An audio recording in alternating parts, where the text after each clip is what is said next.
We are opening up the hood on the most complex machine in existence today. We're going to look at the chemical engine that keeps you alive, how it decides when to refuel, and what happens when those systems go completely haywire. It is a fascinating machine, but as you pointed out, it comes with some quirks. We often take it for granted. You eat a sandwich, you go for a run, you sleep. The daily routine. Exactly.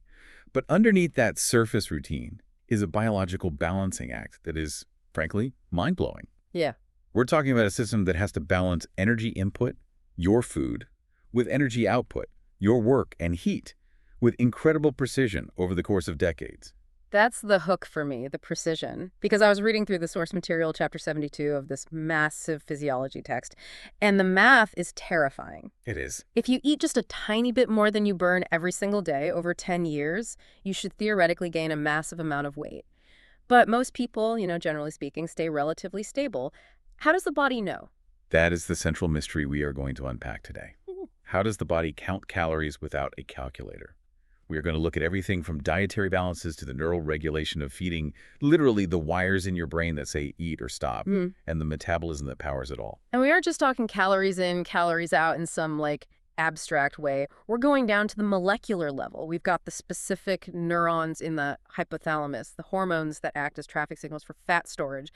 And even the micronutrients, the vitamins and minerals, that act like the spark plugs for this engine. Exactly.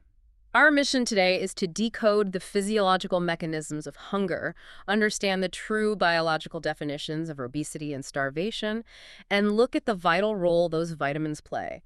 It's a journey from the math of a potato to the chemistry of your cells. A very detailed journey. So let's start with that math, the physics of food. Because at its core, this is a thermodynamic equation, right? It feels very industrial. It is industrial. The fundamental rule of stability for body weight is simple physics. Energy intake must equal energy expenditure. It's the law of conservation of energy. Nothing created, nothing destroyed. Exactly. If intake exceeds expenditure, the excess energy is stored, mostly as fat. If intake is insufficient, you lose body mass. The body cannot create energy out of nothing, and it cannot destroy it. It just moves it around and, transforms it. Simple, in theory, but the fuel matters. The source material breaks down the fuel values of what we eat. We've got carbohydrates, proteins, and fats. And they are not created equal.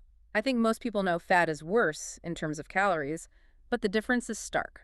It is incredibly stark. If you look at the energy liberated from each gram, carbohydrates give you about 4.1 calories. Okay, 4.1. And proteins are roughly the same, actually a little higher at 4.35 calories per gram. But then you have fats. The heavy hitters. Precisely. Yeah. Fats provide 9.3 calories per gram. Wow, so that's more than double. More than double the energy density of carbohydrates or proteins. It's not even close. Why the huge difference? Is fat just a better fuel? In a way, yes. It's more efficient storage. It all comes down to chemistry. A fat molecule has very little oxygen in it compared to a carbohydrate.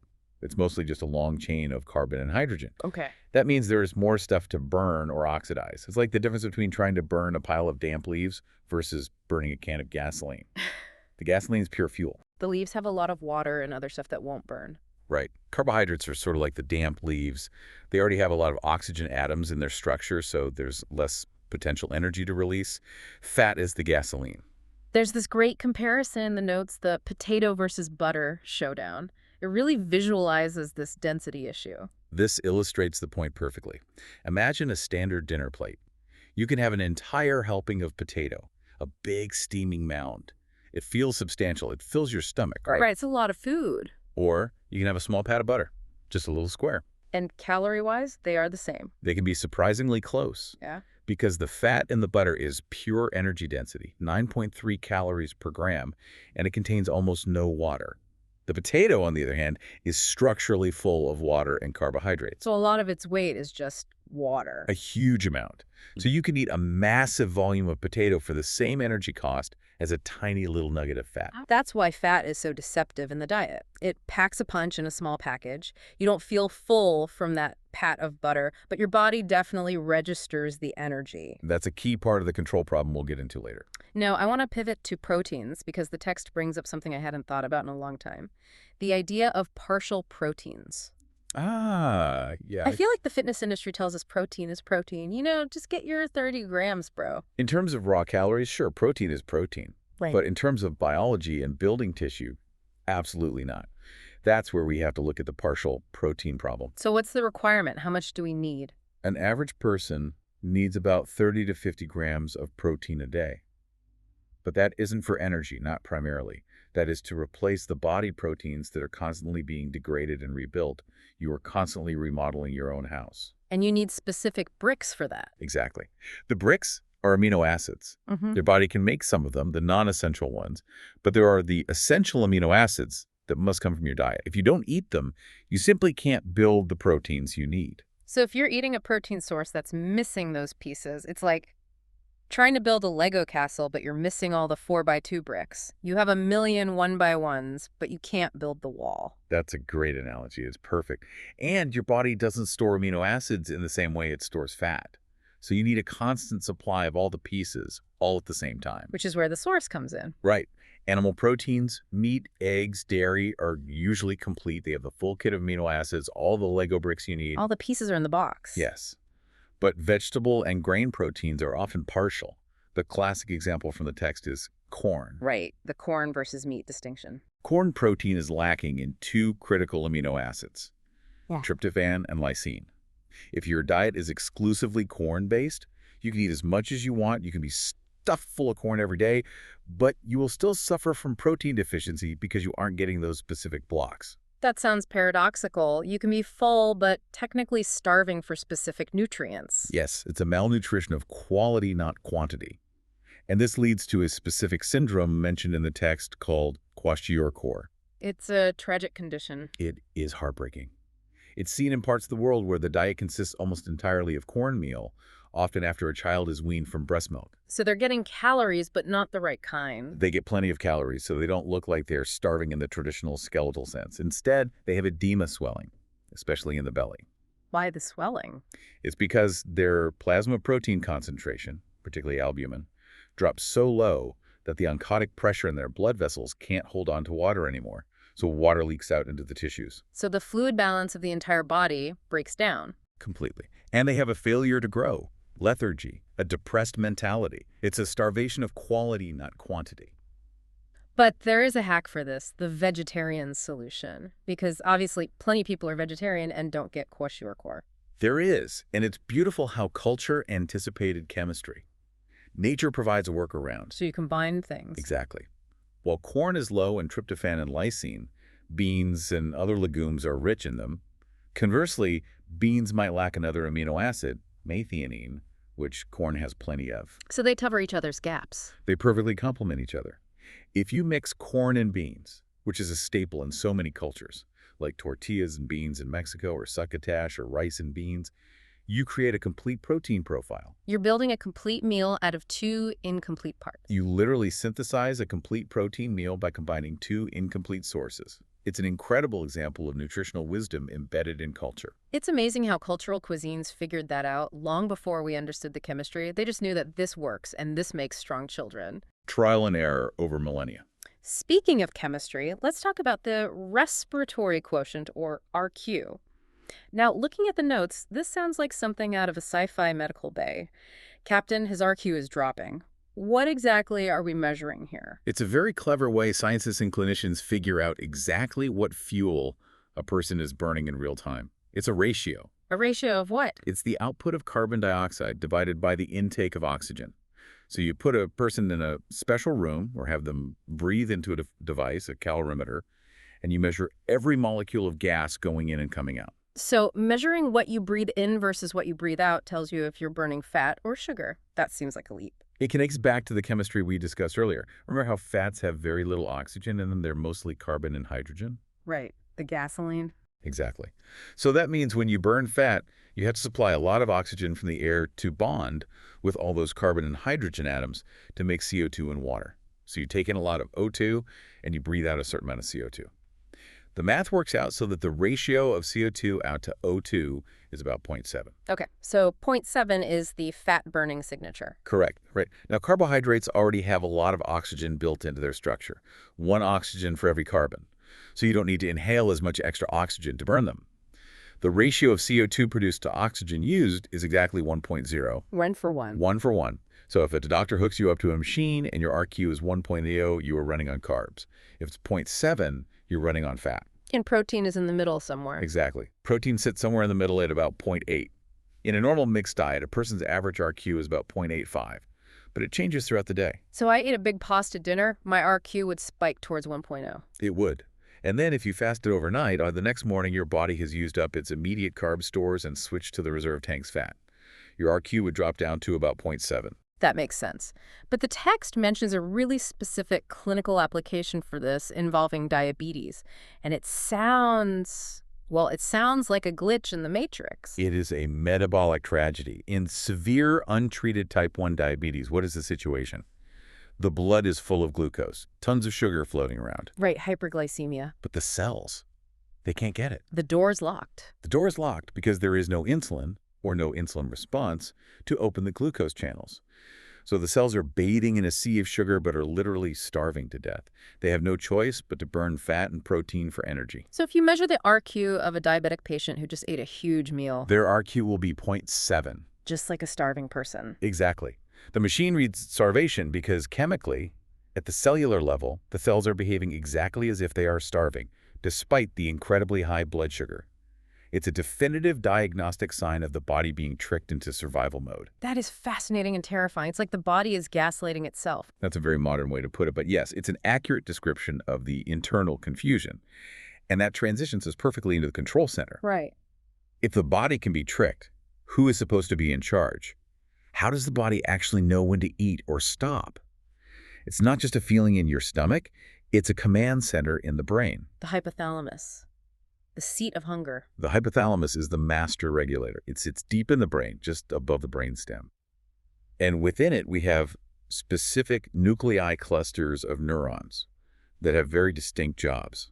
Think of them as the gas pedal and the brake for your appetite. Okay, let's hear the gas pedal first. The lateral nuclei. The lateral nuclei are the feeding center. If you electrically stimulate this area in an animal, you get a condition called hyperphagia, Which means? voracious eating. The animal will eat continuously. It acts as if it is starving, regardless of how much food is present. You could pile food to the ceiling, and it will try to eat it all. It loses all sense of satiety. So it's not just hunger, it's an unstoppable drive to eat. An unstoppable compulsion. And if you destroy that center, if you cut the gas line, I'm guessing it's the opposite. exactly the opposite, you get inanition.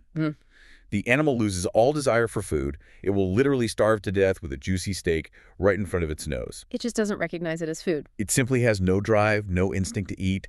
It just fades away. The motivation is gone. That is wild. It's like the software for eating has been uninstalled. So that's the gas. The brake must be the ventromedial nuclei. Correct. This is the satiety center. It gives you the sense of nutritional satisfaction, the feeling of being full. If you stimulate this area, you get aphagia. The animal refuses to eat, even if you offer its absolute favorite treat. It feels completely full. And if you destroy the brake, Then you have a runaway train. The animal eats continuously and becomes extremely obese. It can weigh up to 4 times its normal weight. It just cannot feel full. It's a bottomless pit because the stop signal is broken. so we have these two centers fighting it out, gas and brake. But they don't just guess, they get signals. And this is where we get to the chemical switchboard, the arcuate nuclei. Yes, the integrator. Now, I have to be honest, reading this part of the text, I got lost in the alphabet soup. POMC, CART, AGRP, NPY, MCR4. It sounds like we're reciting license plates. Can we humanize this a bit? Who are these guys? It is complex, but it's the core of modern obesity research, so it's worth untangling. The arcuate nuclei are where the hormones from the body peripheral signals meet the brain. Imagine an office building. There are 2 departments in this office. Okay, Department 1. Department 1 is the strict budget committee. These are the POMC CART neurons. POMC stands for pro-opiomelanocortin. A mouthful. Let's stick with the budget committee. Fair enough. When these budget committee guys get activated, they send out a memo, a substance called alpha-MSH. Okay. This memo goes to the reception desk and other parts of the hypothalamus, specifically receptors called MCR3 and MCR4, melanocortin receptors. And what does the memo say? It says, we have enough resources. Stop spending. Stop eating. It decreases food intake and actually increases energy expenditure. It tells the body to burn off the surplus. It's the voice of metabolic reason. Okay, so that's the responsible department. Who is Department 2? Department 2 is the party planning committee. These are the AGRP-NPY neurons. They want to stockpile and consume. They release neuropeptide Y, NPY, and agouti-related protein, AGRP. And what do they do? This is the cunning part. NPY is a powerful stimulant of feeding. It just says eat. But AGRP is even more interesting. It acts as an antagonist to those MCR4 receptors. Explain that like I'm 5. Okay. Imagine the budget committee sends a runner with a key to lock the door to the pantry. That's the alpha MSH. Right. The party planning committee sends a big bouncer AGRP to stand in front of the keyhole. Doesn't have a key, doesn't do anything. Yeah. It just blocks the lock. So the runner with the key can't lock the door. Exactly. It jams the lock. It stops the melanocortin system from working. The result? The stop eating signal never gets through, the door stays open, you keep eating, and you decrease energy expenditure. It's a tug of war on the receptors. It is. And this isn't just academic. The source mentions that mutations in MCR4, that specific receptor, the lock on the door, are one of the most common known single-gene causes of obesity. So it's not a lack of willpower, it's literally faulty hardware. It's faulty hardware. If your lock is broken, the budget committee can scream, "Stop he," all they want, but the message never gets through. That connects the genetics to the behavior directly. Now, these neurons are reacting to feedback loops. The body is constantly talking to the brain. We have short-term signals and long-term signals. Right. Meal to meal and then month to month. Let's talk about preventing overeating at a single meal first. You sit down to dinner. What stops you from eating the whole table? The first signal is mechanical. It's crude but effective. Yeah. Gastrointestinal filling. Your stomach and duodenum literally stretch. The physical sensation of being full. Right. And these stretch receptors send inhibitory signals via the vagus nerve up to the brain saying, space is running out, stop loading the cargo. But then come the chemical breaks. We've got a list here. CCK, PYY, GLP, insulin. Think of these as the dessert deniers. CCK, cholecystokinin, is released mainly in response to fat and protein entering the duodenum, the first part of the small intestine. So it's triggered by the food itself. Yes. And Okay. it does two things. It slows down gastric emptying, keeping food in the stomach longer so you feel full, and it signals the brain directly to stop eating. TY. Peptide YY, secreted from the ileum and colon further down the pipe. Its levels peak an hour or two after a meal, especially a high-calorie one. It's a strong, I'm full and I mean it signal. So it's a delayed reaction. A slightly delayed but very powerful one. And GLP and insulin. GLP, glucagon-like peptide, and its relatives are called incretins. They're released from the gut, and they enhance insulin production and also suppress appetite. And insulin itself, which we know regulates sugar, also acts directly on the brain to say, we have plenty of energy, stop eating. So all these hormones, CCK, PYY, insulin, they are all shouting, "Suck papi!" But there's one villain in this story. One hormone that shouts, "Go!" The hunger hormone, ghrelin. Ghrelin, the gremlin. It is released by the oxyntic cells of the stomach, but unlike the others, it peaks before you eat. It anticipates the meal. It anticipates. It rises when the stomach is empty, it screams at the hypothalamus to feed, and then it drops rapidly after a meal. It's the dinner bell. It's what gives you that I'm hungry feeling in your stomach. There was one really strange experiment mentioned here called oral metering. And honestly, it sounded kind of gross. It involves chewing, but not actually digesting. This is a classic, if somewhat disturbing experiment involving animals with an esophageal fistula. Explain what that is for the listeners who haven't had their lunch yet. Well, surgically, they divert the esophagus so that when the animal swallows food, it doesn't go into the stomach. It just falls out of an opening in the neck. Wait, hold on. You mean they swallow and it just plops out onto the floor? That's disgusting. It is messy. The process is called sham feeding. But the scientific result is fascinating. The animal will eat a certain amount of food and then stop. Wait, why? The food never hit the stomach.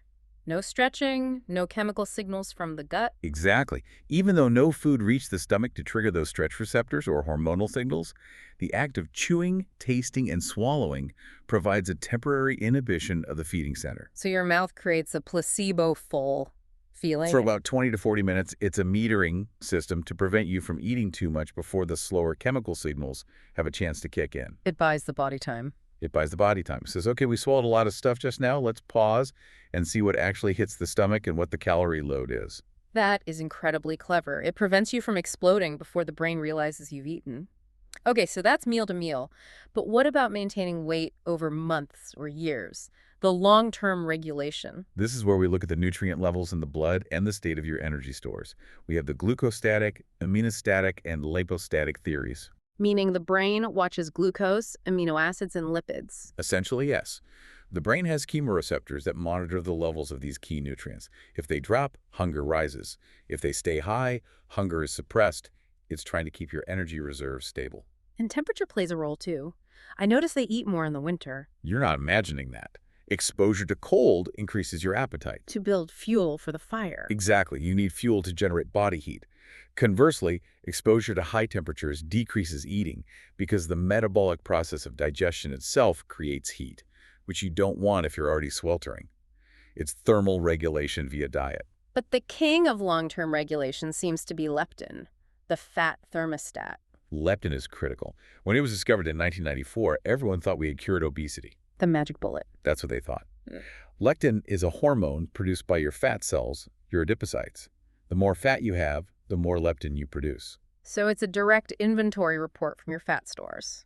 Hello, brain. This is how much fat we have on hand. Exactly. It travels through the blood to the brain, crosses the blood-brain barrier, and acts on those arcuate nuclei we talked about. So what does it do there? Does it talk to the budget committee or the party committee? It talks to both. It inhibits the party planning committee, the AGRPNPY hunger neurons, and it stimulates the budget committee, the POMC satiety neurons. It also cranks up the sympathetic nervous system to burn more energy and increases production of thyroid hormone. So it does everything you'd want. Eat less, burn more. It's the perfect signal. So in a perfect world, if I gain a few pounds, my fat cells make more leptin, my brain gets the message and says, eat less, burn more, and my weight goes back to normal. It's a beautiful negative feedback loop. It's supposed to be. But looking around the world, looking at the obesity statistics, that system seems to be failing miserably. That brings us to the leptin paradox. When scientists first found leptin, they thought, great, obese people must just lack leptin. We'll give them a shot of it and they'll lose weight. It makes perfect sense. But when they measured the blood of obese patients, they found the opposite. You had high leptin. Very high, off the charts in many cases. They had tons of fat, so they had tons of leptin screaming at the brain. The problem wasn't the signal, it was the receiver. Leptin resistance. Exactly. The brain has stopped listening. The inventory report is arriving, stacks and stacks of it, but the manager is asleep at the desk. The brain thinks it's starving, even in the presence of massive energy stores. That's a perfect segue into our next section, obesity. If the system is broken, what happens? First off, how do we define it biologically? Clinically, we use BMI, body mass index, weight in kilos, divided by height in meters squared. A BMI between 25 and 29.9 is overweight, and over 30 is considered obese. But BMI can be misleading, right, for athletes and so on. It's a rough tool. A bodybuilder might have a high BMI but very low body fat, so physiological definition is better, the percentage of body fat. Generally, obesity is defined as having more than 25% body fat in men or more than 35% of women. The text makes an interesting distinction between two types of obesity, hyperplastic and hypertrophic. This sounds like it matters for how hard it is to lose the weight. It matters a great deal. Hypertrophic obesity is an increase in the size of your existing fat cells. The cells just get bloated with more and more stored triglycerides. This is typical of adult-onset obesity. Okay, so the cells just get bigger. And hypoplastic. Hyperplastic obesity is an increase in the number of fat cells. The body actually creates new adipocytes. And you get that mostly in childhood. Yes, this is a key feature of childhood obesity. The number of fat cells increases rapidly during the first few years of life and again in adolescence. And here is the kicker. Once you make those new fat cells, it is very, very hard to get rid of them. You can't just unmake a cell. Right. You can shrink them, you can drain the oil out of the tank, but the tank itself remains. The cell number tends to stay the same throughout adult life. This is why childhood overnutrition can set a person up for lifelong struggles with weight. The biological architecture has fundamentally changed. That's depressing. Now, we always hear, eat less, move more, but the source material lists causes beyond just willpower. It's not just about being lazy. It's multifactorial. Of course, a sedentary lifestyle is a major driver. We simply don't move enough to balance our modern intake. We sit in chairs, we drive cars, our energy expenditure has plummeted. But our intake didn't plummet with it. Precisely. But genetics plays a role in about 20 to 25% of cases. Remember those MCR4 mutations? That's a genetic lottery. You might be born with a broken lock on your appetite door. There are several other genes, like FTO, that confer risk. And epigenetics. This part blew my mind. The mother's diet affecting the grandkids. This is scary but important science. We used to think genes were set in stone. But epigenetics is about how those genes are expressed. Which ones are turned on or off? Environmental factors like a mother's diet during pregnancy can alter the chemical tags on the DNA of the fetus. But it goes further than that, right? Yes, this is the truly wild part. It doesn't just affect the fetus, it could affect the developing baby's germ cells, their future sperm or eggs. So let me get this analogy right. It's like a grandmother writing a recipe book. If she spills coffee on the page for cookies, her daughter, reading the stained recipe, cooks bad cookies. Okay. But because she then copies that stained recipe for her daughter, the granddaughter cooks bad cookies too, even though she never saw the original coffee spill. That is a brilliant way to put it. It's a transgenerational inheritance of metabolic risk. The bad recipe gets passed down before the child is even born, predisposing the next generation to obesity or diabetes. Wow. And then there's neurogenic causes. These are rare, but they are proof of principle. Tumors in the hypothalamus can damage the ventromedial nuclei, the brake we talked about. It leads to unstoppable obesity. It proves that weight is biologically regulated, not just a moral failing. So what works? The text goes through treatments. The foundation is always diet creating a negative energy balance. A 500-calorie deficit per day usually yields about 1 pound of weight loss per week. But as we know, the body fights back. It lowers its metabolism to match the new intake, making it harder and harder to lose more. The dreaded plateau. Exactly. So then we have drugs. The list here is a bit of a mixed bag of history. A lot of trial and error. It is a history of trial and error, and mostly error. You have amphetamines. They suppress the feeding center effectively, but they also overstimulate the sympathetic nervous system. They are addictive and dangerous. That was a step. Orlistat inhibits the lipase enzyme in your gut. So your gut can't digest about a third of the fat you eat. The fat just passes through. Which leads to unpleasant side effects, as the text politely puts it. Let's just say uncontrollable oily bowel movements, and leave it at that. It's a deterrent, certainly.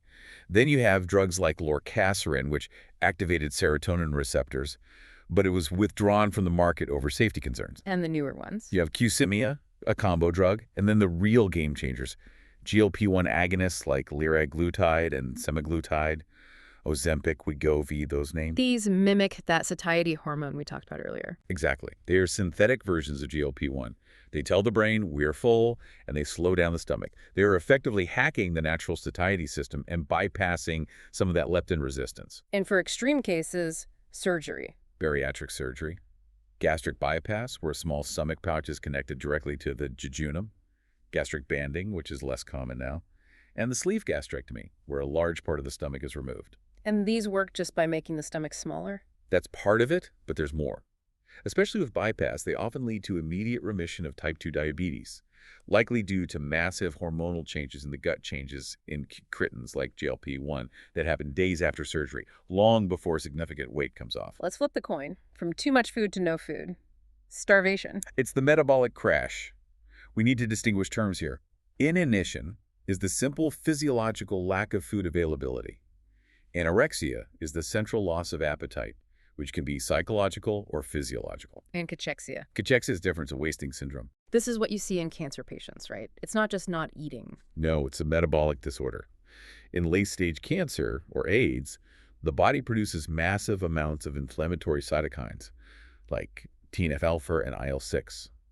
These chemicals act on the brain to suppress the feeding centers and also directly cause the breakdown of muscle and fat tissue. So the body is actively destroying itself. It is. So the patient wastes away, not just because they aren't eating, but because their metabolism is aggressively breaking down body tissue. When a healthy person starves, though, there's a timeline? 3 phases. I imagine the body has a priority list of what to burn. It absolutely does. Yeah. Phase 1 is rapid depletion. This is the first few hours to a day. Your glycogen stores in the liver and muscles are burned through. It's the cash in your wallet, easy to access, but it runs out fast. Then phase 2. Fat burning. This is the savings account. The body shifts to using stored fat. But the brain acts differently here. The brain normally needs glucose. It's a very picky eater. But in starvation, if the brain kept demanding glucose, the body would have to break down huge amounts of precious muscle to make it. Because you can't turn fat into glucose easily. Exactly. The process is very inefficient. So the brain does something amazing. It adapts. The liver starts converting fats into ketones, specifically beta-hydroxybutyrate, and the brain learns to use those for up to 2/3 of its energy. That's a survival mechanism. It's a critical protein-sparing mechanism, keeps your muscles intact as long as possible. Until the fat runs out. Phase 3. The protein breakdown. This is the end game. Once fat stores are depleted, the body has no choice. It starts selling the furniture to pay the rent. It consumes its own muscles and organs for energy. Death usually occurs when body proteins are depleted to about half their normal levels. It's a tragic, inevitable math. So even if you get enough calories and your weight is stable and you aren't starving, your engine can still break down if you're missing the spark plugs. That's the perfect transition to micronutrients, Mm. vitamins and minerals. Now, the text here lists a dozen of these, and usually when I see a list like this, my eyes glaze over. It feels like reading the back of a cereal box. I know what you mean. But I realized something reading the descriptions. These aren't just nutrients. They are preventatives for some truly horrific movies. That's a good way to look at it. Each vitamin deficiency is a specific kind of horror story. Let's play medical detective then. I'll give you the horror story, you tell me the missing suspect. I like this game. Go ahead. Case number 1, a sailor. He's been at sea for months, eating only hardtack and salted meat. His gums start bleeding. His teeth become loose. But the worst part, old wounds, cuts he got years ago, start to break open again. His body is literally unhealing itself. That is the classic textbook presentation of scurvy. The missing suspect is vitamin C or ascorbic acid. Why do the wounds open? That's the part that gets me. Because vitamin C is essential for the enzyme that hydroxylates proline residues in the formation of collagen. And collagen is? Collagen is the glue. It's the structural protein that holds your skin, blood vessels, and all your tissues together. Without vitamin C, you can't make new, strong collagen. Your connective tissue literally falls apart. The blood vessels become fragile, hence the bleeding gums, and scar tissue, which is mostly collagen, dissolves. That is horrifying. Okay, case number 2. A prisoner whose diet is nothing but polished white rice. He starts getting weak, then paralysis in his legs. Then his heart starts to fail. It gets huge and flabby. His legs swell up with water. They call it wet beriberi. It's wet because of the edema, the fluid swelling from the heart failure. The suspect is thiamine, vitamin B1. What's the mechanism? Why does white rice cause it? Polishing rice removes the husk, which is where the thiamine is.